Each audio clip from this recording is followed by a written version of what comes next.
We've been taught to believe that saying yes to everything makes us kind, agreeable, and generous, but the truth is every time you say yes when your body, your soul, and your instincts whisper no, you betray yourself. That is not kindness, it's self-abandonment. True kindness honors boundaries. You cannot pour from an empty cup, and if your yes always comes at the expense of your peace, it's not kindness, it's people-pleasing. And people-pleasing is a silent prison that locks you away from your true power. One of the most dangerous habits we develop under the disguise of kindness is the inability to say no. Somewhere along the way, many of us were taught that being agreeable, always available, and endlessly flexible makes us good people.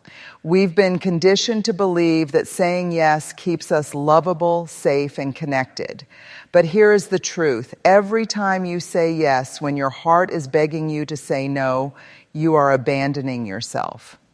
It feels harmless at first. Someone asks for your help and you agree, even though you're exhausted. A friend wants your time and you offer it, even though your schedule is bursting. A colleague pushes their responsibilities onto you and you accept, even though it's unfair. Each of these yeses seems small, even noble, but over time they accumulate. They build a pattern of self-sacrifice that drains your energy, silences your truth, and erodes your sense of worth. The problem is not the word yes, it's the motive behind it. If your yes comes from fear of disappointing someone, fear of conflict, fear of being seen as selfish, then it isn't kindness, it's compliance. It's a way of keeping peace on the outside while starting a war on the inside. And no matter how many yeses you give, people will not love you more. They will simply expect you more. True kindness begins with honesty. Saying no is not rejection, it's clarity. Saying no is not cruelty, it's courage. In fact, one of the kindest things you can do for others is to teach them where your boundaries are so they know how to respect you. A boundary is not a wall, it's a guideline that protects the flow of healthy love, time, and energy. Think of it this way. When you always say yes, you rob others of the chance to respect your limits. You train them to believe that your time, energy, and presence have no value. But when you say no with confidence and grace, you teach them that your yes is meaningful, rare, and rooted in truth. So ask yourself this: how many of your yeses are genuine, and how many are betrayals of your own soul? Because the truth is, every fake yes is a quiet self-betrayal. And repeated self-betrayal doesn't look like kindness. It looks like exhaustion, resentment, and a life lived under pressure. Real kindness does not come from depleting yourself for others. Real kindness comes from wholeness. When you protect your energy, honor your truth, and offer your yes only when your heart is in full agreement, that is when kindness becomes powerful instead of powerless. Many of us confuse kindness with rescuing. We see someone struggling, maybe a loved one, a friend, or even a coworker, and our instinct is to swoop in, fix the problem, and shield them from consequences. On the surface, this feels like compassion, but beneath it, covering for others often robs them of the very growth they need, while draining you of the strength you should be protecting. Think about it. Every time you clean up someone else's mess, you absorb the weight of their choices. You spend your energy, your time, and often your emotional stability trying to patch holes that aren't yours to fix. And at first you tell yourself, I'm just being kind. But soon you realize the pattern. The more you cover for them, the less they learn. The more you shield them, the more reckless they become. The more you say, I'll handle it, the more invisible and exhausted you feel. This type of kindness is not kindness at all. It's enablement. It keeps people stuck where they are. It protects them from discomfort, but it also prevents them from responsibility, accountability, and transformation. When you carry someone else's weight for too long, you don't just lose your strength, you strip them of the muscle they need to build their own.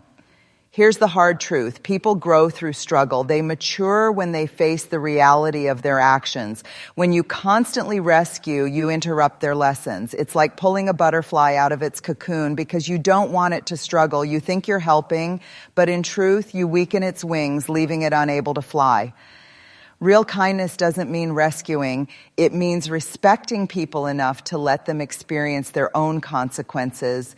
It means saying, I love you, but this is your responsibility. It means holding space for their discomfort instead of erasing it for them.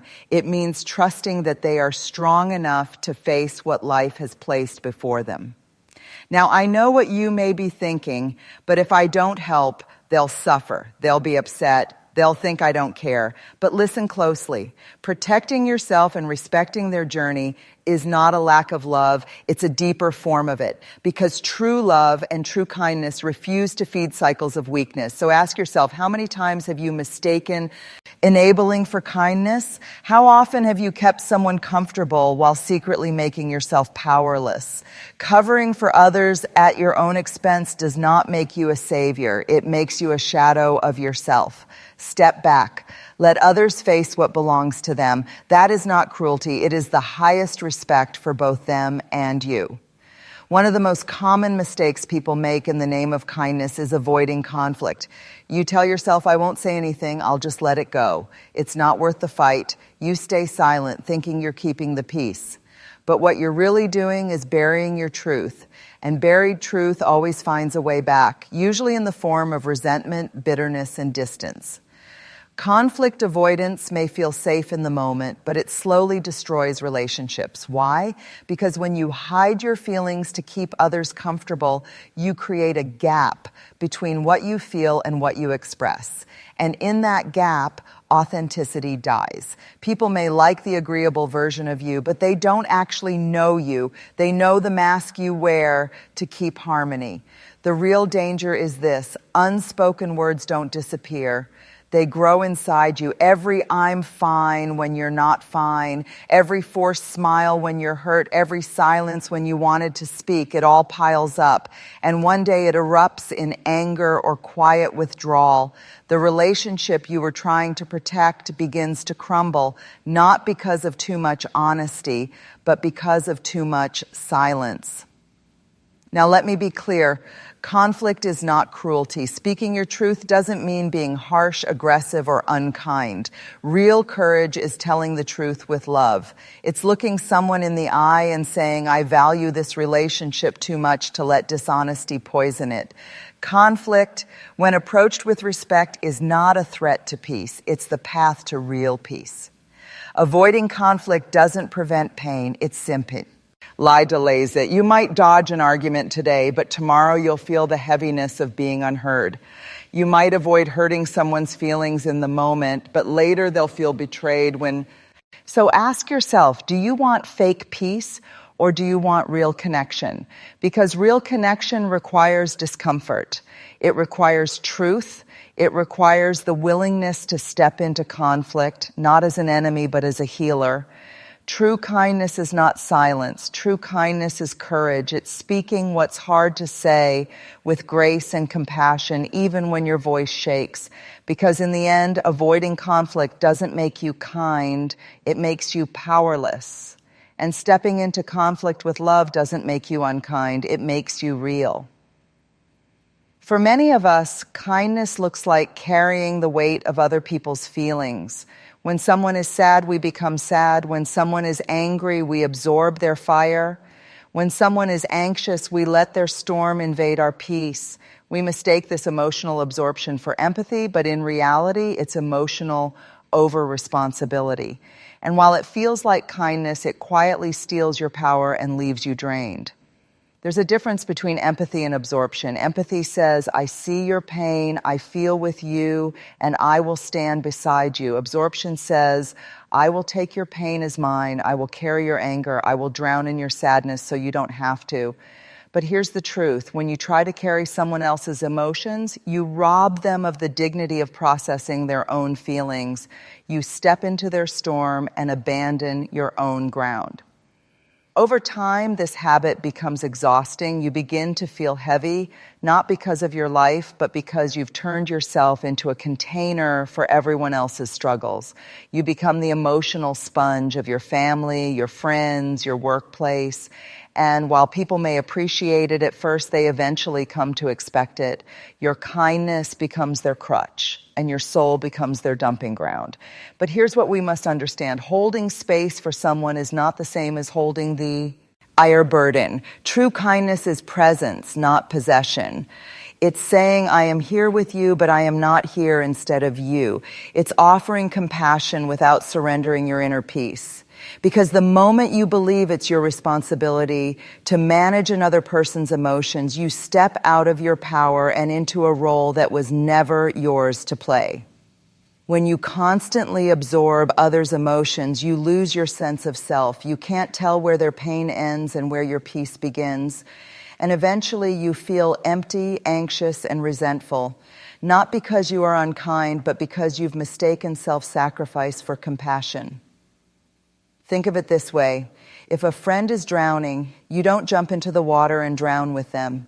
You reach out, extend a hand, throw them a rope, or call for help. You stay grounded so you can help them rise. That is what true kindness looks like. Not drowning alongside them, but staying steady enough to help them find their way back to shore.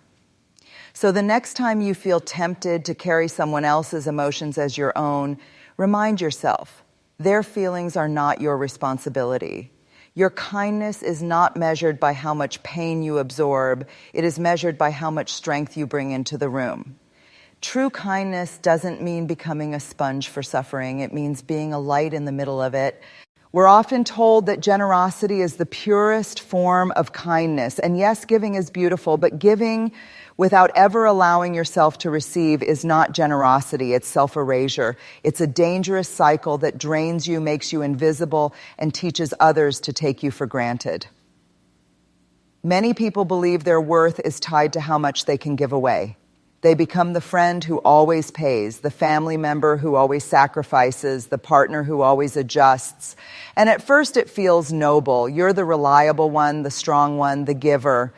But over time, you begin to notice something. While you pour into others, nobody seems to pour into you. While you show up for everyone, few show up for you. And slowly your generosity transforms into resentment. Here's the truth. Kindness without balance becomes a trap. If you only give and never receive, you send an unspoken message that your needs don't matter, that your energy is infinite, that your soul doesn't require care. People will not question it. They will simply take what you offer. Not because they are cruel, but because you've trained them to believe that you exist only to give. But true kindness is reciprocal. It's a cycle, not a one-way street. Think of nature. Rivers give water, but they are replenished by the rain. Trees give oxygen, but they receive carbon dioxide in return. Even the sun, which gives light to the earth, receives energy from the universe itself. Nothing in creation survives by only giving. It survives because there is a balance of flow. When you deny yourself the right to receive, you not only harm yourself, but you also weaken your giving. An empty cup cannot pour, a tired soul cannot heal, a drained heart cannot love deeply.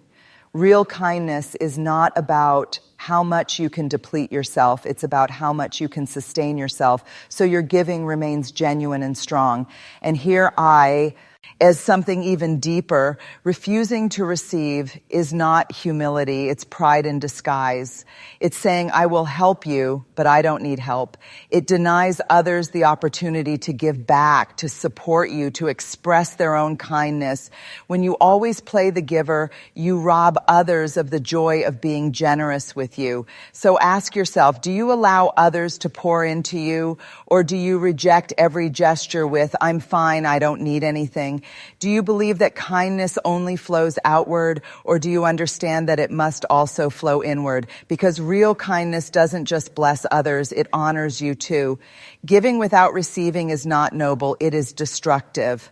But when you learn to both give and receive with grace, you step into a kindness that is powerful, sustainable, and deeply human. One of the greatest misunderstandings about kindness is the belief that in order to be kind, you must make yourself small. You must stay quiet. You must let others shine while you disappear in the background. You must never inconvenience anyone, never express your needs, never take up space. This is not kindness. This is self-erasure. And self-erasure is one of the most dangerous habits you can form because it convinces you that invisibility is love. When you confuse kindness with erasing yourself, you begin to measure your worth by how little you demand. You say things like, "It's okay, I don't mind," when you actually do mind. You silence your ideas in meetings so no one feels overshadowed. You hold back your laughter, your passion, your creativity, because you don't want to take up too much space. You think you're being kind, but in reality, you're sending the world a message. I don't matter. My presence is optional. My voice is unnecessary. And here's the truth. If you keep erasing yourself long enough, people will believe you. They will treat you as though you don't matter because you've taught them that you don't. You think you're making life easier for others, but what you're really doing is making life heavier for yourself, silently carrying the weight of unspoken need. But let's be clear, real kindness does not require you to disappear. Real kindness requires you to show up fully, your voice, your boundaries, your passions, your light, because only when you are whole can you truly give something meaningful to others. Self-erasure might make others comfortable, but it will never make you powerful. Think about it this way. If you dim your light to make others shine brighter, the world doesn't become brighter, it becomes darker. Your absence doesn't create space for others. It creates emptiness where your unique contribution should be. True kindness is not shrinking so others can expand. True kindness is shining so others can remember they are allowed to shine too. There is nothing selfish about existing fully. There is nothing arrogant about having needs, desires, and boundaries. The lie is that kindness means silence, invisibility, and self-denial. The truth is that kindness means honoring yourself and others. It means recognizing that your presence matters, your words matter, and your existence has value. So ask yourself, how many times have you erased yourself in the name of kindness? How many times have you swallowed your truth to protect someone else's comfort? That is not kindness. That is fear. And fear disguised as kindness always leads to powerlessness. Real kindness is strength. Real kindness is showing up unapologetically with love in your voice and truth in your heart. When you stop erasing yourself, your kindness becomes authentic. And that kind of kindness doesn't make you powerless. It makes you unforgettable. You bump into someone accidentally and you whisper, "I'm sorry." You take too long to reply to a message and your first instinct is, "I'm sorry." You ask a simple question in a meeting and you feel the need to begin with, "Sorry, I just wanted to ask." This reflex may feel like politeness, but at its core, it's not kindness, it's self-diminishment. It's a habit that trains your mind and the minds of others to believe that your very presence is an inconvenience. When you apologize for existing, you are unconsciously telling the world, "I don't deserve to take up space. I don't deserve to have needs. I don't deserve to make mistakes, to ask for clarity, or to be imperfect." And over time, those unnecessary apologies chip away at your self-worth. You start to believe your own words, that your existence itself is something that requires permission. Here's the truth. Apologizing should be reserved for when you have truly harmed someone, when you've crossed a line, or when you need to take responsibility for your actions. That's integrity, that's accountability. But apologizing for simply existing is not integrity. It's insecurity. And let's be honest, constant apologies don't actually build stronger relationships.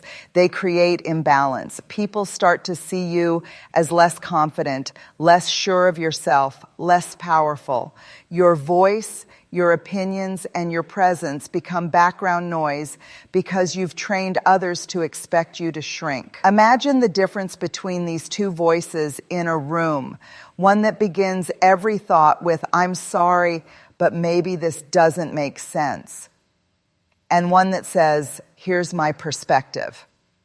The words may be similar, but the energy is completely different. One carries weakness, the other carries strength. And strength, when paired with respect, is still kindness. So the next time you catch yourself about to apologize unnecessarily, pause and ask, am I truly at fault here, or am I shrinking to make others comfortable? If you haven't done anything wrong, replace I'm sorry with gratitude or clarity. Instead of sorry for asking, try thank you for explaining. Instead of sorry I'm late, say thank you for your patience. This small shan. FT transforms self-erasure into self-respect, because kindness was never meant to mean apology for being alive. You have the right to take up space, you have the right to ask questions, you have the right to exist in fullness without attaching guilt to your breath. Stop apologizing for existing. Start standing in the truth that your presence is not a burden, it is a gift. And when you embody that truth, your kindness will not come from fear, but from confidence. And that kind of kindness doesn't weaken you, it empowers you. The most dangerous myth about kindness is the belief that in order to be kind, you must give up your power. Many people think, if I set boundaries, I'll seem harsh. If I speak my truth, I'll be unkind. If I protect my energy, I'll appear selfish.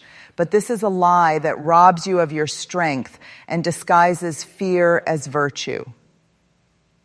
Kindness has never been about weakness. Real kindness is rooted in power, the power to act with intention, the power to speak truth with love, the power to protect yourself while still honoring others.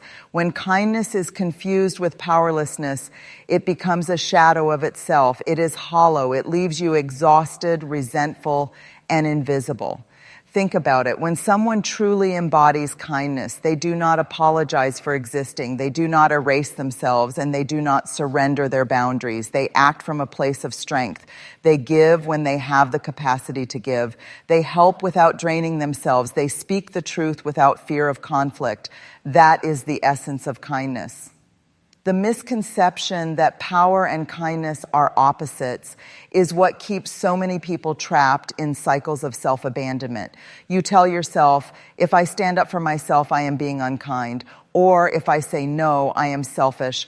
But real kindness requires discernment, courage, and self-respect. Without power, your kindness is performative.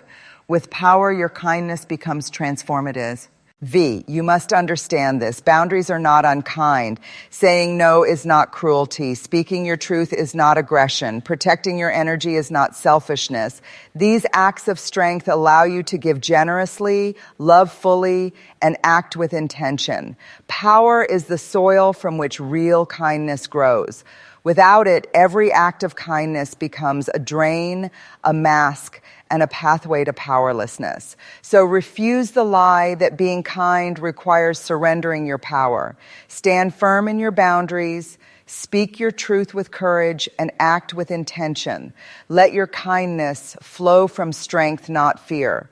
When you do, you will see a transformation. People will respect your generosity, your relationships will deepen, and your influence will